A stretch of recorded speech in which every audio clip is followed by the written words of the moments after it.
বেহৰবাৰী আউটপোষ্টত অভিনয় কৰা মৃগাংক বৰ্মনৰ প্ৰেমিকা দীপশিখা বৈশ্যক কিয় এতিয়ালৈকে পুলিচে এৰেষ্ট কৰা নাই, এই কথাটো আপোনালোকে গম পায়নে?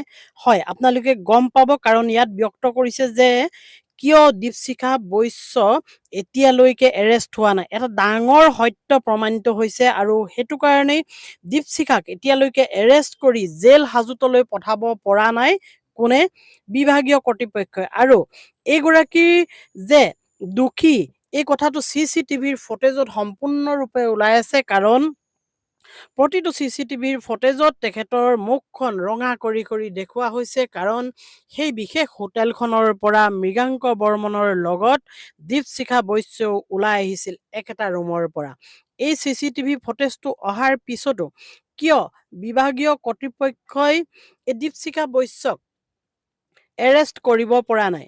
হয়, তেওঁলোকে বিচাৰ কৰি আছো বুলি কৈছে, তদন্ত কৰি আছো বুলি কৈছে, কিন্তু ইমানখিনি উপযুক্ত প্ৰমাণ থকাৰ পিছতো কিয় এৰেষ্ট কৰা নাই, এই কথাটো এটা চিন্তনীয় বিষয় হৈছে আৰু ব্যক্ত কৰিছে। এতিয়া মই লগাই দিম, আপোনালোকে শুনিবলৈ পাব কি বুলি ব্যক্ত কৰিছে।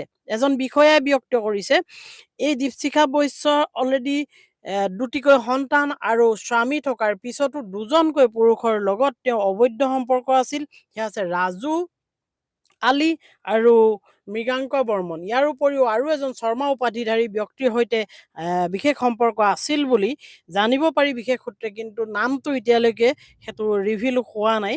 কাৰণ ৰাজু আলীৰ লগত চিনাকি হৈছিল এটা কোম্পেনীত চাকৰি কৰি থাকোঁতে, আৰু সেই চাকৰি কৰি থকাৰ সূত্ৰেই ৰাজু আলীৰ লগত চিনাকি হৈছিল, আৰু ৰাজু আলীৰ লগত চিনাকি হোৱাৰ ঠিক পূৰ্বেই সেই শৰ্মা উপাধিধাৰী ব্যক্তিজনৰ লগত এওঁৰ ৰিলেশ্যন আছিল। তাৰ পিছত ৰাজু আলীৰ লগত তেওঁৰ পৰিচয় হ'ল, পৰিচয় হোৱাৰ পিছত তেওঁবিলাক ঘনিষ্ঠ হ'ল, আৰু তেখেতে নিজৰ অৰ্থাৎ এই বৈশ্য, হয়, দীপশিখা বৈশ্যই নিজৰ চৰিতাৰ্থ পূৰণৰ কাৰণে ৰাজু আলীক ব্যৱহাৰ কৰিলে।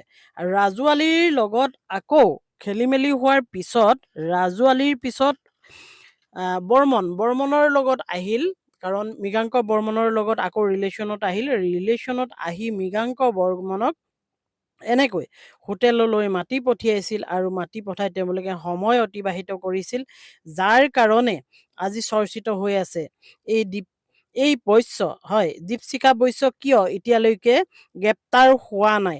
খুব সোনকালেই গ্ৰেপ্তাৰ হ'ব, কাৰণ পুলিচে তদন্ত কৰি আছে, আৰু তদন্তৰ তাগিদাত তেখেতক এতিয়ালৈকে এৰেষ্ট কৰা হোৱা নাই, কাৰণ কিছুমান তথ্য গোটাবলৈ সময় লাগে, আৰু সেই তথ্যবোৰ গোটাবৰ কাৰণে পুলিচে এনেকৈ দীপশিখা বৈশ্যক জেৰা কৰি আছে, আৰু জেৰা কৰি শেষ হোৱাৰ পিছতেই উপযুক্ত প্ৰমাণসহ তথ্যসহ গোটোৱাৰ পিছতেই দীপশিখা বৈশ্যক এৰেষ্ট কৰিব আৰু জেল হাজোতলৈ প্ৰেৰণ কৰিব।